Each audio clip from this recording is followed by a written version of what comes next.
দেখো আমাদের ফিজিক্সের ক্লাস 11 সেকেন্ড চ্যাপ্টার হচ্ছে একমাত্রিক গতি। তো একমাত্রিক গতির মধ্যে আমরা শুধু এটুকু জেনেছিলাম, রেফারেন্স ফ্রেম জেনেছিলাম, তাই তো। তো সেটা আমরা জেনেছি, যে কোনো বিন্দুর অবস্থান জানার জন্য অতি অবশ্যই আমাদের কি লাগবে, একটা রেফারেন্স লাগবে, তাই তো, রেফারেন্স অফ ফ্রেম। তো সেখান থেকে আমরা আজকে যেটা জানবো সেটা হচ্ছে গতির প্রকারভেদ, চলন ও ঘূর্ণন। তাহলে গতি কি জিনিস? গতি মানে বলেছিলাম কোনো একটা বস্তুর অবস্থা কিরকম অবস্থায় ও আছে, স্থির আছে নাকি ও গতিতে আছে, সেখান থেকে আমরা দেখছিলাম গতি। তো এই গতির যখন প্রকারভেদ জানবো, তার আগে জানবো গতি কার ক্ষেত্রে আমরা দেখছি। তো গতি কার ক্ষেত্রে দেখা যায়? গতি সবারই হয়। পৃথিবীতে যত রকম অবজেক্ট আছে বা বস্তু আছে, পদার্থ আছে, সবারই কি থাকতে পারে? গতি থাকতে পারে। এবার সেই পদার্থের আকার বিভিন্ন হতে পারে। কোনো পদার্থ অনেক বড়, কোনো পদার্থ অনেক ছোট, কোনো পদার্থ মিডিয়াম হতেই পারে। তাহলে আমি যদি বলি এটা একটা এক্স অক্ষ বরাবর, এটা একটা যে কোনো বস্তু মনে করো, এদিকে মুভ করতে পারে।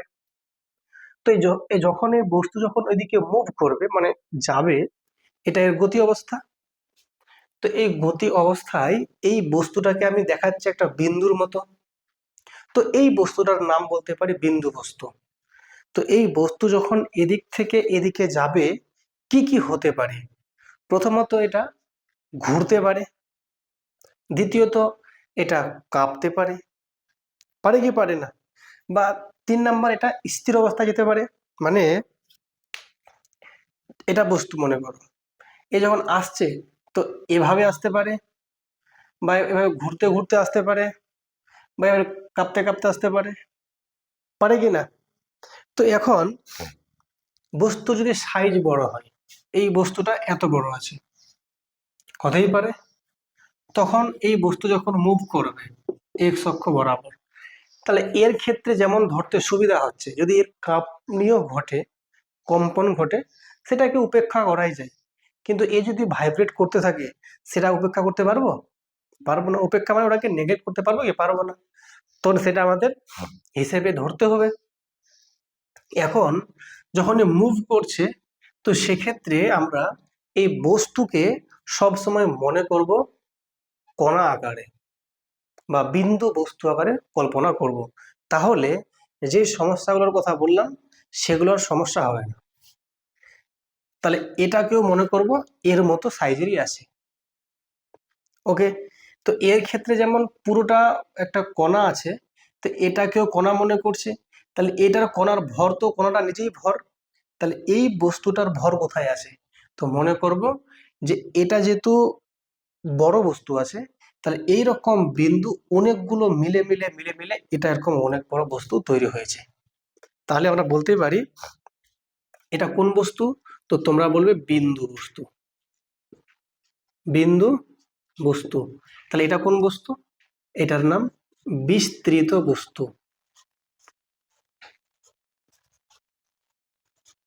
তাহলে বিন্দু বস্তু আর বিস্তৃত বস্তুর মধ্যে পার্থক্য কি?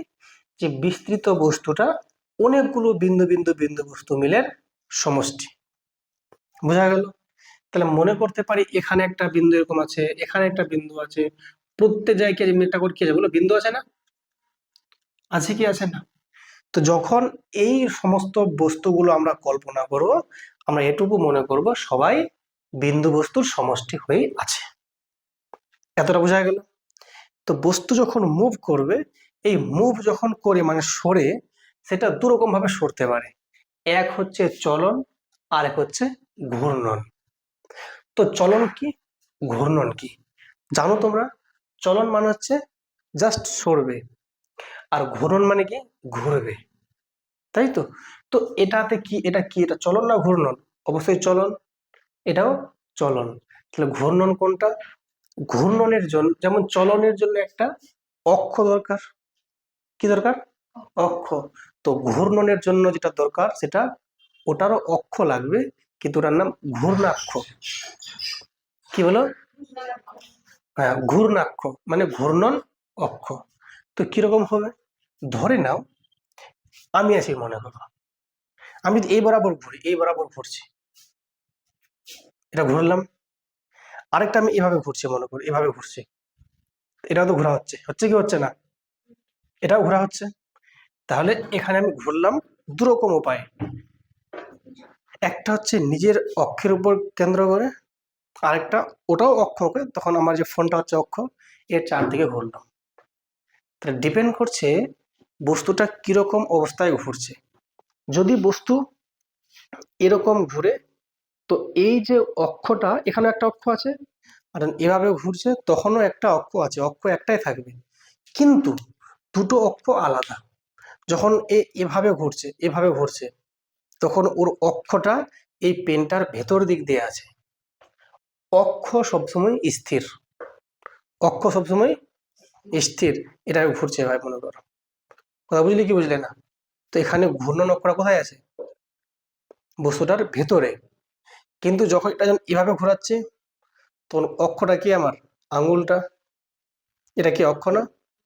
তাহলে এখানে ঘূর্ণন অক্ষটা স্থির, বস্তু চারদিকে ঘুরছে। এখানেও ঘূর্ণন অক্ষটা স্থির, বস্তু চারদিকে ঘুরছে। বোঝা গেছে? তাহলে ঘূর্ণন, দুটোই ঘূর্ণন, এটাও ঘূর্ণন আর এটাও ঘূর্ণন, কিন্তু কোনটা চলন? এই যে এটার নাম চলন। বোঝা গেল? এবার বইয়ে খুব সুন্দর করে সংজ্ঞা দেওয়া আছে চলন কাকে বলে এবং ঘূর্ণন কাকে বলে। তো দেখো লেখা আছে সুন্দর করে, দেখো, কোনো গতিশীল বস্তু যদি সরল রেখা বরাবর চলতে থাকে, তবে বস্তুটির গতিকে আমরা বলি চলন। কিন্তু যদি কোনো অক্ষের সাপেক্ষে বা কোনো নির্দিষ্ট বিন্দু বা অক্ষের চারদিকে ঘুরতে থাকে, তখন তার নাম হচ্ছে ঘূর্ণন। তো আমরা যেটা চলন জানলাম, চলনের কিছু বৈশিষ্ট্য আছে। বৈশিষ্ট্য কি? প্রথম বৈশিষ্ট্য যেটা হচ্ছে সেটা হচ্ছে, এটা বোঝার ব্যাপারটা দেখো মন দিয়ে, এই যে এটা আমি কি বলছি? চলন। তাহলে এই অবজেক্টটা এদিকে মুভ করবে, তাহলে কিছুক্ষণ পর মানে সময়ের সাপেক্ষে, তাহলে এই বস্তুটা নিশ্চয়ই এরকম একটা জায়গায় আসবে কি আসবে না? মানে মুভ করছে সময়ের সাপেক্ষে, এই যে মুভ করলো, তাহলে এই পয়েন্টটা এখানে, এই যে এই পয়েন্টটা এখানে, মাঝেরটা এখানে, এটা এখানে, আর এটা এখানে। দেখো ভালো করে, এটা এরকম আছে না? কিছুক্ষণ পর যেতে যেতে যেতে যেতে আবার এমনি এসে গেছে না? তার মানে এই রেখাটা বা এই বিন্দুগুলোর সংযোগ রেখাগুলো যেমন ছিল, মুভমেন্টের পর আবার তেমনই থাকছে। তো এটা হচ্ছে চলনের প্রথম বৈশিষ্ট্য। 2 নাম্বার কি? যখন চলন ঘটছে, তো এই বিন্দুগুলির মধ্যে যে সরণ হচ্ছে, বিন্দুগুলোর মধ্যে যে কি হচ্ছে, সরণ হচ্ছে, তারাও কিন্তু সমান্তরাল ভাবে সরণ হচ্ছে। বোঝা গেল ব্যাপারটা? দেখো এই যে বিন্দুগুলো হচ্ছে, দেখো কি হচ্ছে, বলো একদম সমান্তরাল যাচ্ছে। আর এদের মধ্যে যে সংযোগ রেখাগুলো, এরাও কিন্তু পরস্পরের সমান্তরাল। তাহলে এই দুটো ধর্ম আমরা পেয়ে গেলাম এই চলনের বৈশিষ্ট্য। ঠিক আছে? তাহলে ঘূর্ণনের বৈশিষ্ট্য কি হবে? ঘূর্ণনের বৈশিষ্ট্য হচ্ছে, ঘূর্ণন দেখো চলনের সময় যেমন রেখা স্থির থাকে, ঘূর্ণনের সময় অক্ষ স্থির থাকে। বোঝা গেল? এবারে যেটা জানবো সেটা হচ্ছে যে ঘূর্ণনের বৈশিষ্ট্যটা একটু ভালো করে ব্যাখ্যা করব। কারণ ঘূর্ণনটা এমন একটা জায়গা, তোমাকে এখানে ভাবতে হবে ব্যাপারটা। এবার ভাবতে হবে, ফ্যানটা ঘুরছে না? ফ্যানটা ঘুরছে, তাহলে এখানে অক্ষটাকে, যার উপর ও নির্ভর করে, যার উপর মানে ঝুলে আছে ওই ওটা অক্ষ। তো এটা ভালো করে বোঝো, ঘূর্ণনটা বলি, হ্যাঁ। তোমরা এতটুকু জেনে গেলে যে ঘূর্ণনের সময় অক্ষটা কি থাকে? স্থির থাকে। এটা বুঝতে পেরে যাচ্ছ যে ঘূর্ণন অক্ষ স্থির থাকে,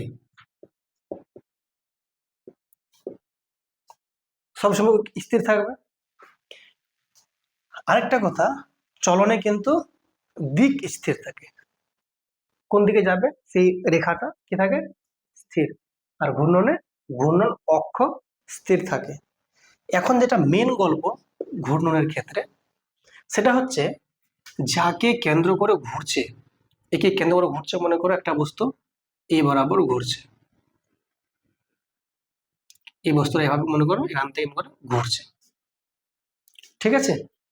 তো যখন এ ঘোরে, ঘোরার সময়ে খুব ভালো করে খেয়াল করো এখানে একটা জিনিস,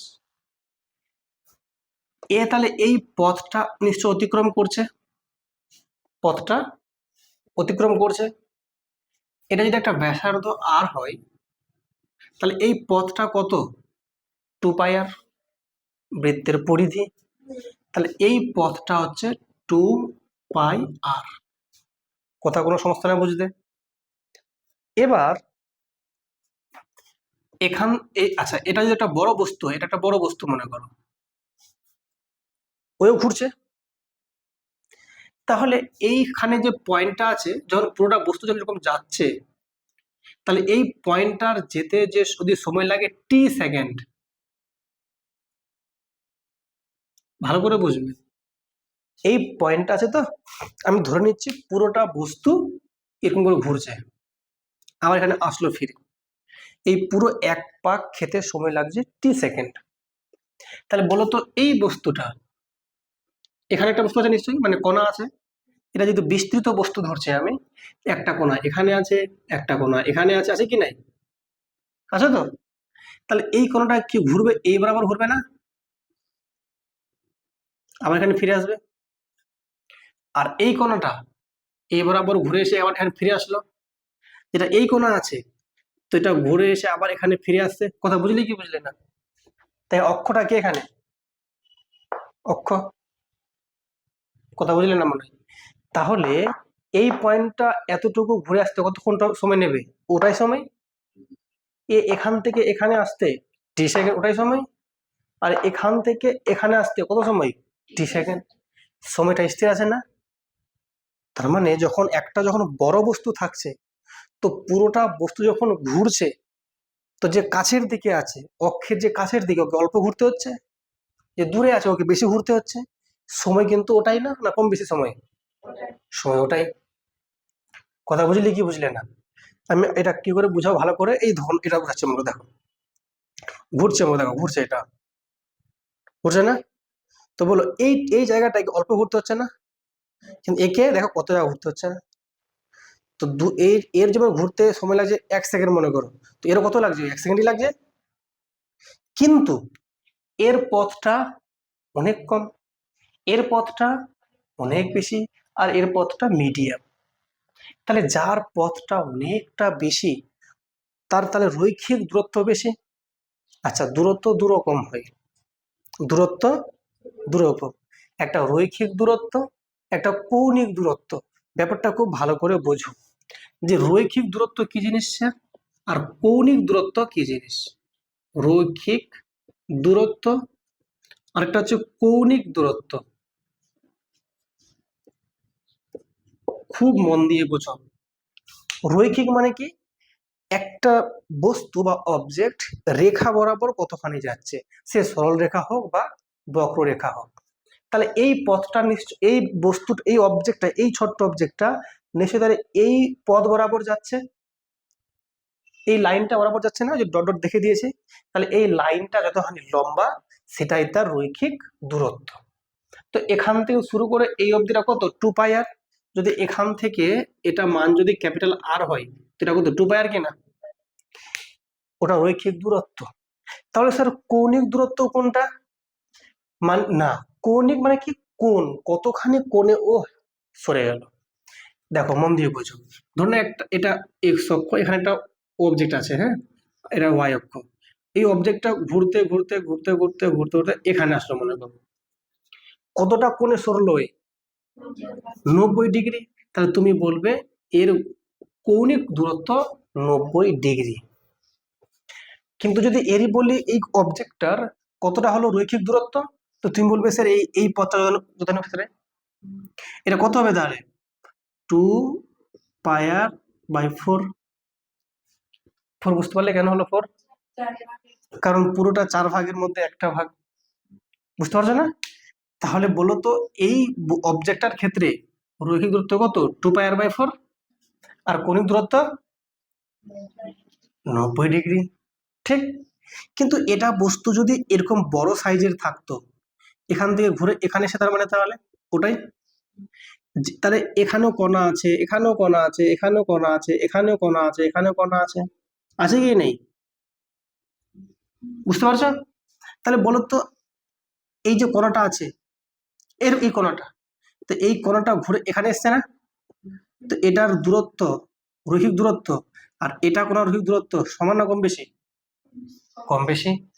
তাহলে এর রৈখিক দূরত্ব কি বেশি, আর এর রৈখিক দূরত্ব কম, কিন্তু এর কৌণিক দূরত্ব আর এর কৌণিক দূরত্ব একই না আলাদা?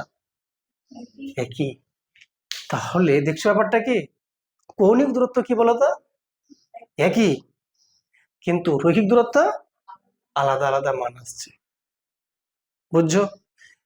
তো দূরত্ব যখন রৈখিক হয়, কৌণিক হয়, তাহলে তো বেগও হবে, তাহলে বেগ, রৈখিক বেগ, কৌণিক বেগ। তাহলে তোমরা আমাকে বলো রৈখিক বেগ আরেকটা, গরম কোথায় করছে? বোঝো, বোঝার যদি ইচ্ছা থাকে তো সব ঠান্ডা হয়ে যাবে, ঠিক আছে? তাকাও, রৈখিক বেগ আর কৌণিক বেগ, তাহলে দুটো বেগের মান একই হতে পারে না? পারে না? হতে পারে না, কারণ বেগ মানে কি জিনিস? হ্যাঁ, স্পিড মানে ফর্মুলা কি? দূরত্ব বাই সময়। তো তুমি বলো রৈখিক বেগ মানে কি? তাহলে স্যার রৈখিক দূরত্ব বাই মোট সময়, তাই তো নাকি? কত বলো, রৈখিক দূরত্ব বাই সময়। আর কৌণিক বেগ মানে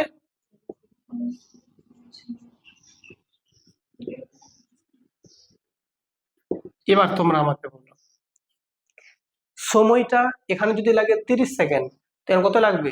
30 সেকেন্ডই লাগবে। এই যে অবজেক্ট এখান থেকে গেল, তো এ আসলো 30 সেকেন্ড, 30 সেকেন্ডে আসলো, ঘোরালাম। এ যদি লাগে 1 সেকেন্ড, তো এ কি লাগাবে? 1 ঘন্টা লাগাবে না ওই সঙ্গে সঙ্গে ঘুরলো? কি টাইমে কি? তাহলে তাহলে সময়টা দুজনের জন্য একই না আলাদা? আর রৈখিক দূরত্ব এর জন্য কি বেশি আর এর জন্য কম।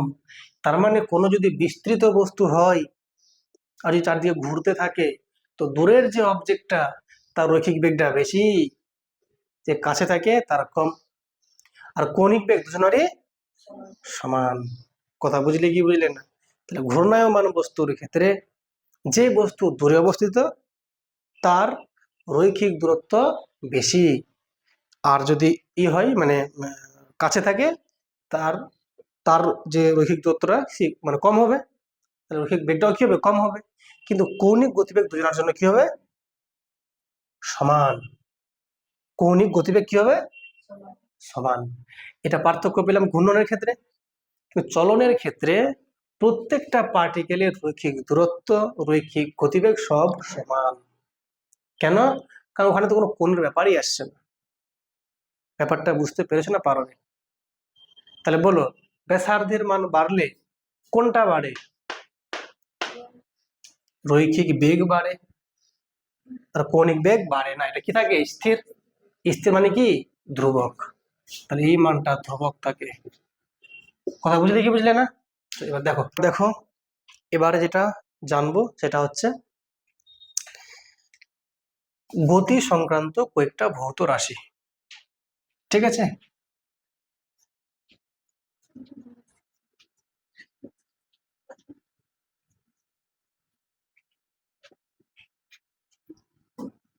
শোনো, গতি সংক্রান্ত কয়েকটি ভৌত রাশি। তো এই গতি সংক্রান্ত কয়েকটা ভৌত রাশির মধ্যে যেটা একটা প্রথম, সেটা হচ্ছে সরণ, ঠিক আছে? সরণ, সরণকে ইংলিশে বলে ডিসপ্লেসমেন্ট।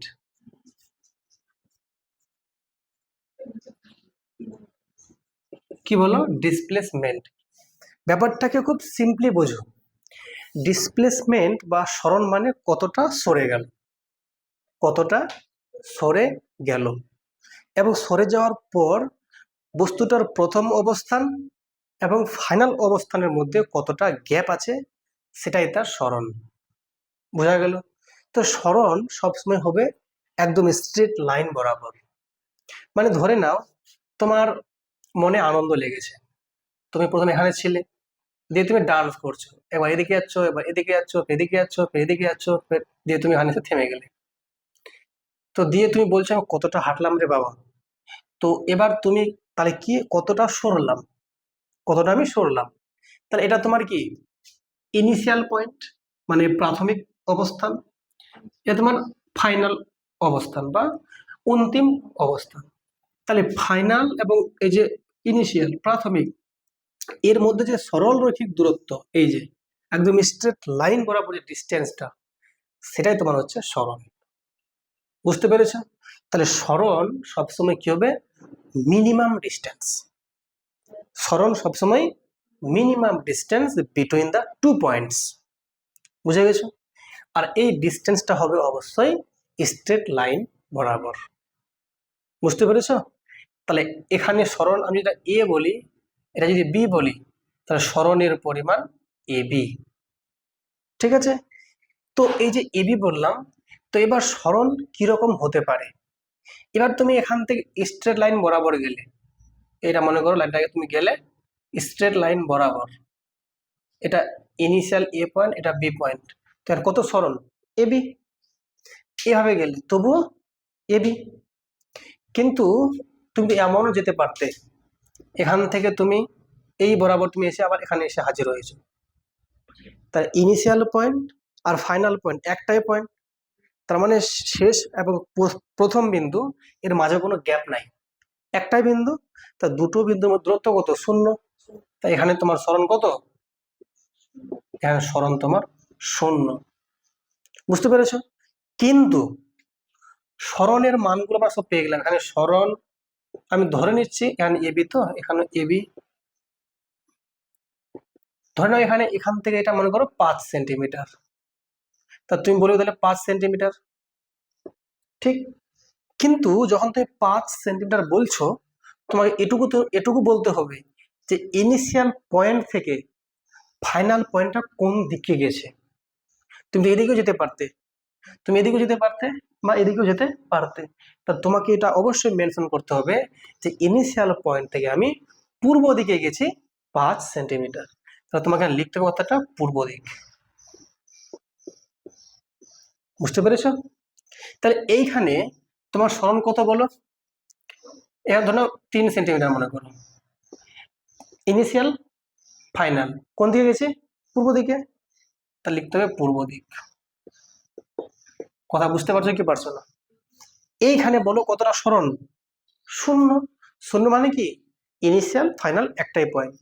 তাহলে এর ক্ষেত্রে সরণের মান যখন 0, কোনো দিক থাকবে? এর কোনো দিক থাকবে না, যে কোনো মানে 0 মানে যায়নি কোনো দিকে, ওখানেই আছে, তো এর কোনো দিক টিক থাকছে না। তাহলে তোমাকে যদি বলা হয় সরণ কেমন ধরনের রাশি, স্কেলার নাকি ভেক্টর? ভেক্টর রাশি, মান আছে, দিক আছে। তাহলে সরণ একটা কি ভেক্টর রাশি। তোমরা ক্লাস 9-এ জেনেছিলে যে রাশি দুই প্রকার, ভৌত রাশি দুই প্রকার, স্কেলার রাশি এবং ভেক্টর রাশি। স্কেলার মানে কি শুধু মান ছিল, কোনো দিক ছিল না। আর যেটা হচ্ছে তোমার গিয়ে ভেক্টর রাশি, মানও থাকবে, দিকও থাকবে। তাহলে স্যার এখানে এগুলো কার মান পেলাম? সবগুলো সরণের মান। কিন্তু যদি এখন আমি বলি কত রাশির ডিস্টেন্স গেছে, ডিস্টেন্স আর ডিসপ্লেসমেন্ট আসমান জমিন পার্থক্য। কেন? ডিসপ্লেসমেন্ট মানে কতটা ডিসপ্লেস হলো, ইয়ানি সরে গেল, ইয়ানি সরণ। কিন্তু ডিস্টেন্স মানে কতটা পথ ও গেল। বলতো এই লোকটা এখান থেকে এই যেতে যেতে যেতে দেখা হলো পথে, এই যে ঘুরে যে আবার এখানে ফিরে আসলো, তো এখানে ও পথ হেঁটেছে না হাঁটেনি? অবশ্যই হেঁটেছে। তাহলে এখানে পথের মানটা কত? এই পথটা কি বলি আমরা? ডিস্টেন্স। কি বলি বলো? ডিস্টেন্স। তো মানটা কত হবে? 2πr। যদি এখান থেকে এটা যদি ব্যাসার্ধ আর হয়, তো এটা পথ কত? তাহলে এটা হচ্ছে 2πr।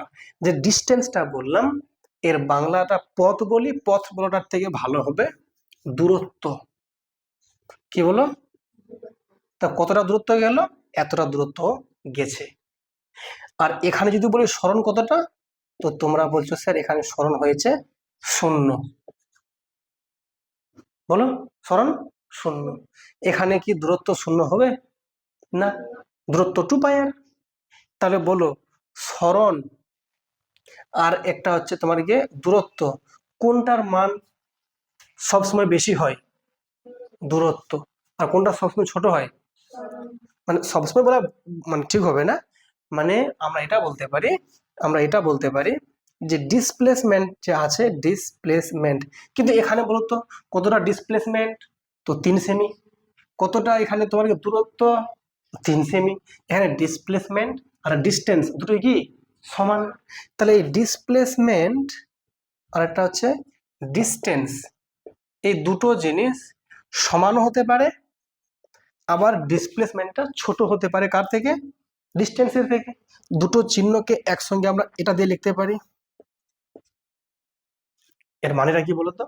ডিস্টেন্সটা ডিসপ্লেসমেন্টের সমান হতে পারে বা ছোট হতে পারে, মানে সরি বড় হতে পারে। ডিসপ্লেসমেন্টটা ডিস্টেন্সের থেকে ছোট হতে পারে বা ওর সমান হতে পারে। যেমন এখানে সমান, এখানে এর মানটা ওর থেকে ছোট। তাহলে এই জিনিসটা তোমরা আশা করি বুঝতে পেরেছো। তাহলে এটাকে আমরা বাংলায় বলি, এটা বলবো সরণ লেস অর ইকুয়াল টু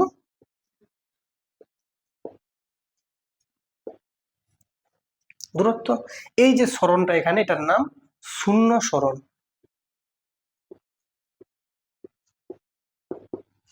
শূন্য সরণ মানে সরণ তো ঘটেই নেই। তাহলে সরণ নিয়ে কোনো চিন্তা? তাহলে যদি এখন বলি এটা যদি ভেক্টর রাশি হয় তাহলে এর মান থাকবে এবং কি থাকছে? দিক থাকছে।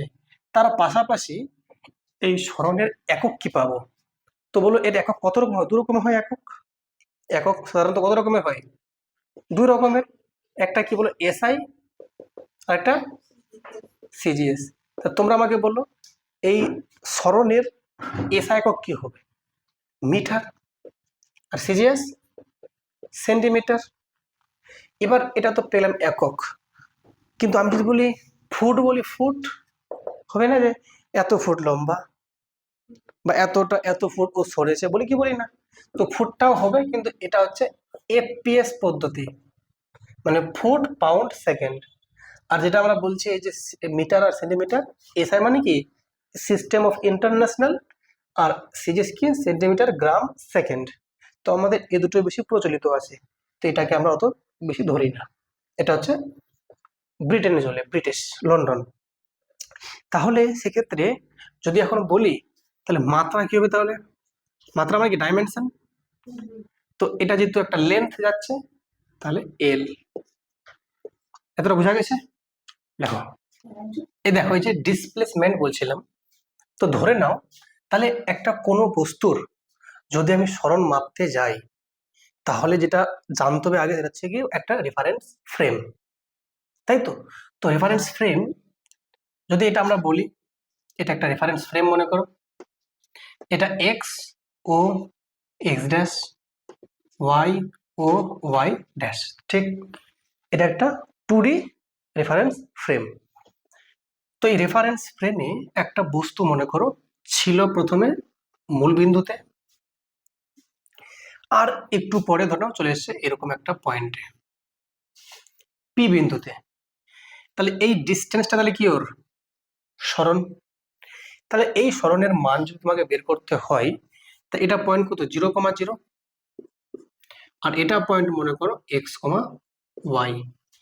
তাহলে আমি তো এতটুকু শিওর হচ্ছে যে এইখান থেকে ও মোটামুটি এরকম পয়েন্ট, এটা কত এক্স এসছে আর এটা কত ওয়াই গেছে, তবে x,y। তাহলে এই যে পি বিন্দুটা আছে এটা ও আছে, তাহলে ও থেকে পি এটা একটা কি দিক? তাহলে এটা এটা চিহ্নের মানে জানো? এটা চিহ্নের মানে হচ্ছে ভেক্টর চিহ্ন। এই যে বললাম এটা ভেক্টর রাশি, এটা ভেক্টরের চিহ্ন। অ্যারো দেবো এবং একটা মানে টান দেবো, অ্যারো দেবো, এর মানে হচ্ছে এটা ভেক্টর, একটা দিক বোঝাচ্ছে। তো এটা যদি মান বলি তো কত তাহলে বলো, তাহলে নিশ্চয়ই তোমরা বলবে যে সেটা যেহেতু মূল বিন্দু থেকে আসে তাহলে X square plus Y square, মনে পড়ছে? X square plus Y square. তাহলে এটা ওপির মান, একটা দিক থাকবে কমা দিয়ে, দিকটা স্যার কোন দিক, এর দিকের নাম কি? হ্যাঁ, তোমরা বলবে স্যার এটা তো পূর্ব দিক, আর এটা হচ্ছে উত্তর দিক। তো এখন তোমার মাথায় প্রশ্ন আসতে পারে স্যার পূর্ব দিকও না আবার উত্তর দিকও না, মানে মাঝামাঝি আছে, তো তোমরা বলবে উত্তর পূর্ব দিক। কিন্তু এটা তো এমনি যেতে পারতো,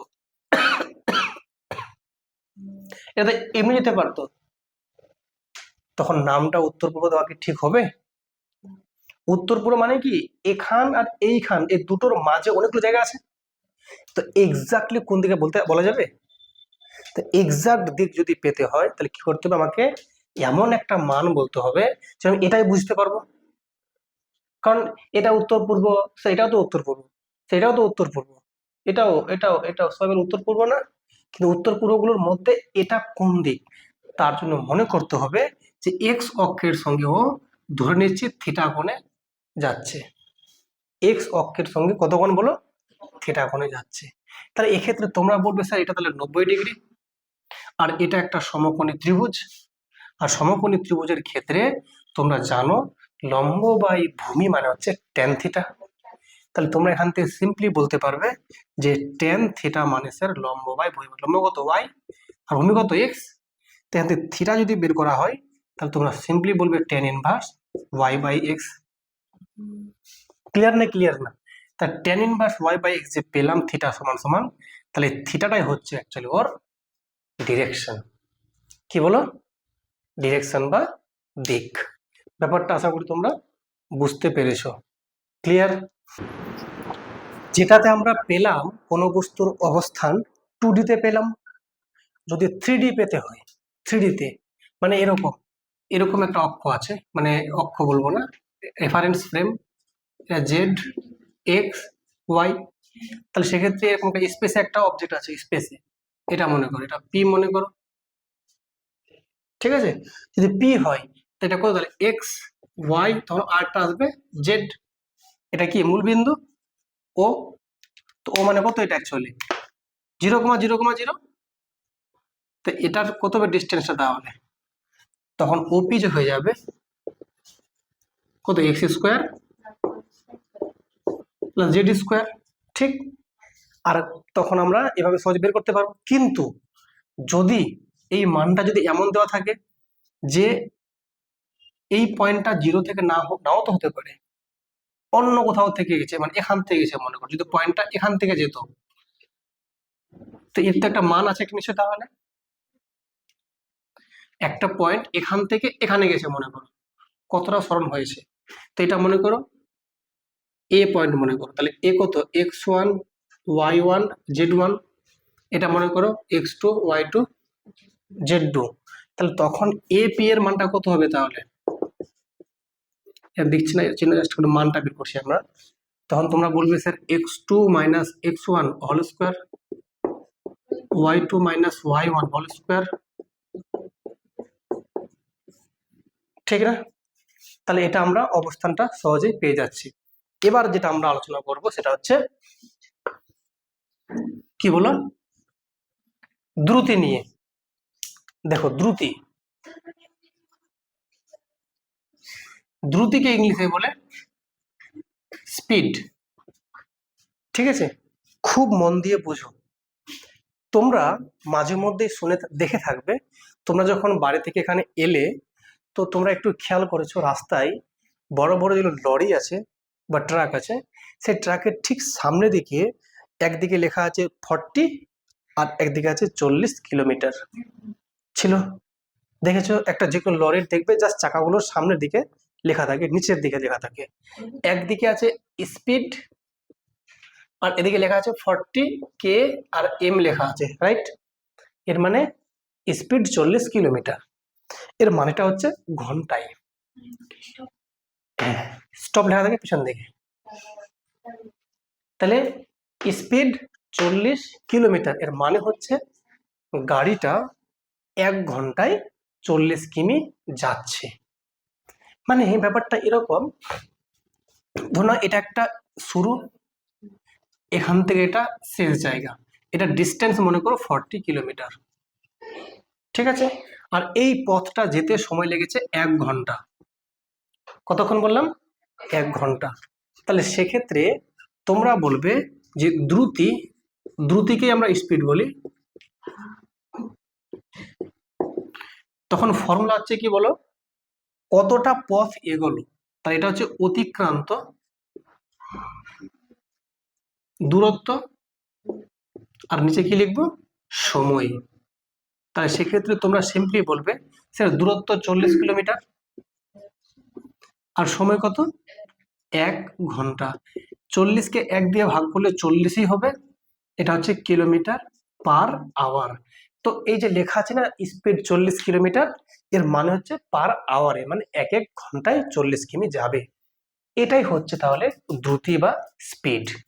কিন্তু এই মানগুলো বলার সময় কোথাও কোনো দিকের উল্লেখ নেই, যে এই দিকে কি ওই দিকে, সেটা কোনো থাকবে না, যেদিকে হতে পারে, যে কোনো দিকে হতে পারে, ঠিক আছে।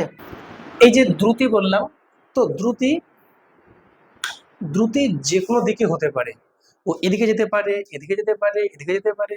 প্রত্যেকটা মুহূর্তে যদি ওর ডিরেকশনটা পাল্টে যায়, ডাজন্ট ম্যাটার, কোনো ব্যাপারই নয়। বুঝতে পেরেছ? তাহলে ধরে নাও একজন এরকম যাচ্ছে, মনে করো এরকম যাচ্ছে, তাহলে এর এইখানে দেখো, এইখানে ডিরেকশনটা এইদিকে, এখানে ডিরেকশনটা এইদিকে, এখানে ডিরেকশনটা এইদিকে, এখানে ডিরেকশনটা এইদিকে আছে না? প্রত্যেকটা মুহূর্তে ওর যে ডিরেকশনটা পাল্টে যাচ্ছে না? তো যখনই ডিরেকশন পাল্টে যাচ্ছে তাতে কোনো ব্যাপার নয়, জাস্ট দেখবো যে এখান থেকে শুরু করে এই অবধি কতটা পথ গেছে, কতক্ষণ সময় নিয়েছে, পথটাকে সময় দিয়ে ভাগ করব, পেয়ে যাব দ্রুতি। দিকের কোনো ব্যাপার নেই, বোঝা গেল? কিন্তু এই ব্যাপারটাই যদি আমরা বলি গতিবেগ, সবকিছু সেম, কিন্তু একটা পার্থক্য কি, সেখানে একটা দিক থাকবে, কোন দিকে যাচ্ছে। ধরে নাও গাড়িটা এখান থেকে এখানে গেছে, একটা নির্দিষ্ট দিকে গেছে না? কোন দিক? পূর্ব দিক। তাহলে এখানে কতটা হচ্ছে সরল? 40 কিমি। কতটা সময়? 1 ঘন্টা। তাহলে এখানে যদি গতিবেগ বলি, এখন আমি গতিবেগ, তাহলে তোমরা বলবে স্যার 40 কিমি যাচ্ছে 1 ঘন্টায়, এর মানে 40 কিমি পার ঘন্টা হচ্ছে গতিবেগ, এর মানে হচ্ছে ভেলোসিটি। এর মানে কি বলো? ভেলোসিটি। তাহলে ভেলোসিটি যেটা, গতিবেগ সেটাই। এখন বক্তব্য স্যার, আপনি তো বললেন স্পিড 40 কিমি পার ঘন্টা, গতিবেগ 40 কিমি পার ঘন্টা, কেন? গতিবেগের সময় দিকটা বলিনি, কিন্তু যখন আমরা যখন দ্রুতি বলছি দিকটা আমরা বলিনি কোন দিক গেছে, কিন্তু যখন গতিবেগ বলছি দিকটা অবশ্যই মেনশন করতে হবে। কোন দিকে? যে কোনো একটা দিক। এখানে কোন দিক দেখতে পাচ্ছ? পূর্ব দিক। তো এটা তোমাকে লিখতে হবে এখানে পূর্ব দিকে। যদি দিকটা তুমি লিখে দাও তাহলে হয়ে গেল গতিবেগ, আর না লিখলে হয়ে গেল কি বলো? দ্রুতি। বুঝতে পেরেছো না পারোনি? তাহলে তোমরা আমাকে বলো, এই যে একটা ফ্যান ঘুরছে, এটা ফ্যান মনে করো। হ্যাঁ, এটা ফ্যান মনে করো, 4টা পাখা আছে মনে করো। হ্যাঁ, ধরে নাও এখানে 4টা আছে মনে করো। তাহলে বলো তো এখানে ঘুরছে, তাহলে এই বরাবর ঘুরছে মনে করো, এই বরাবর ঘুরছে। তো যখন এরা ঘুরে, যখন পাখাগুলো ঘুরছে, তাহলে পাখা ঘোরার সময়ে এর দিকটা স্থির থাকছে না পাল্টাচ্ছে? প্রত্যেকটা মুহূর্তে দিক পাল্টাচ্ছে। কিভাবে? দেখো তো, এই পাখাটা এই মুহূর্তে এই বরাবর দিকটা আছে না? এই পাখাটা এই মুহূর্তে এদিকটা আছে না? এই পাখাটা এদিকে দিক আছে, এর এদিকে দিক আছে না? প্রত্যেকটা মুহূর্তে দেখো, এ এখন এই দিক বরাবর যাওয়ার কথা ছিল, এই বরাবর যাওয়ার কথা ছিল, এই বরাবর যাওয়ার কথা ছিল, এই বরাবর যাওয়ার কথা ছিল। তো প্রত্যেকটা মুহূর্তের দিকটা কি হচ্ছে? পাল্টে যাচ্ছে না? বা তুমি কাউকে ধরে ঘোরাচ্ছ মনে করো, এখানে ঘোরাতে ঘোরাতে যদি এরকম একটা পজিশনে তুমি মনে করো, আর তুমি ঘোরাচ্ছ, একেবারে ঘোরাচ্ছ, এরকম পয়েন্টকে ছেড়ে দিলে এই সোজা এদিকে চলে যাবে, যদি এই বরাবর এসে ছেড়ে দাও তো এদিকে চলে যাবে, এখানে যদি ছেড়ে দাও তো এদিকে চলে যাবে, এখানে ছাড়লে এদিকে চলে যাবে। তার মানে স্পর্শক বরাবর যাচ্ছে না। তাহলে যে কোনো বৃত্তাকার পথে যখন ঘুরে কোনো বস্তু, তাহলে দিকটা পাল্টায় না পাল্টায় না? পাল্টাই। যদি দিকটা পাল্টে যায় ওটার নাম কি আর ভেলোসিটি বলা যাবে? বলা যাবে না। তা কি বলবো? দ্রুতি বলবো, কিন্তু গতিবেগ বলতে পারবো না। আর এই জিনিসটা গতিবেগও আছে আবার দ্রুতিও আছে, আর এর শুধুমাত্র দ্রুতি আছে, গতিবেগ নেই। কথা বুঝলে? তাহলে বলো তো, যার গতিবেগ থাকবে, যেমন এর গতিবেগ আছে তো দ্রুতিও আছে, কিন্তু যার দ্রুতি আছে তার গতিবেগ নাও থাকতে পারে। বুঝলি না ব্যাপারটা? এর দ্রুতি আছে না নাই? কেমন? সমদ্রুতি, সমান স্পিডে ঘুরছে, তো এর দ্রুতিটা সমান আছে কিন্তু গতিবেগ সমান নেই। কেন? প্রতি মুহূর্তে দিক পাল্টাচ্ছে। তাহলে যার, আর এখানে কি গতিবেগও আছে দিকও আছে, তাহলে এর গতিবেগও আছে দ্রুতিও আছে, এর শুধু দ্রুতি আছে গতিবেগ নেই। তাহলে যে সমস্ত বস্তুর গতিবেগ থাকবে ওর দ্রুতি থাকবেই, কিন্তু যার দ্রুতি আছে তার গতিবেগ নাও থাকতে পারে। এই যে প্রমাণ, দ্রুতি আছে গতিবেগ নাই, কিন্তু এর গতিবেগ আছে না, দ্রুতি আছেই। এমন কোনো অবজেক্ট নাই যে গতিবেগ আছে স্যার আর দ্রুতি নাই, এটা হতে পারে না। গতিবেগ আছে মানে দ্রুতি অবশ্যই হবে। গতিবেগ আর দ্রুতি তো ওটাই জিনিস, খালি দিকটা আছে ওই জন্য গতিবেগ নাম দিচ্ছি, দিকটা নাই বললাম দ্রুতি। এখানে দিক আছে না, তো এটাই তো গতিবেগ, ওটাই আবার দ্রুতি। এখানে স্যার খালি দিকটা নেই বাকি সব ঠিক ছিল, তো দ্রুতি হলো, গতিবেগ হতে পারলো না। বুঝলে? তাহলে যেখানেই গতিবেগ ওখানেই দ্রুতি আছে, কিন্তু যেখানেই দ্রুতি আছে ওখানে গতিবেগ নাও থাকতে পারে। কথা ক্লিয়ার? তাহলে গতিবেগের যদি বলে একক কি হবে, তাহলে দ্রুতির যেমন একক ছিল কিমি পার আওয়ার, বা এসআই তে যদি বলি তা কি বলে বলো, মিটার পার সেকেন্ড, আর সিজিএস এ সেমি পার সেকেন্ড। এটা কার? দ্রুতিরও বেগেরও, বেগ গতিবেগ একই জিনিস। তাহলে বেগ হোক বা দ্রুতি সকলের একক একই জিনিস। তাহলে বললো মাত্রা কত হবে? এল, মাত্রা কত? এই sorry L by T, L by T, উপরে উঠলে -1 হয়ে যাবে। তাহলে এখান থেকে থাক আছে তাহলে নাকি?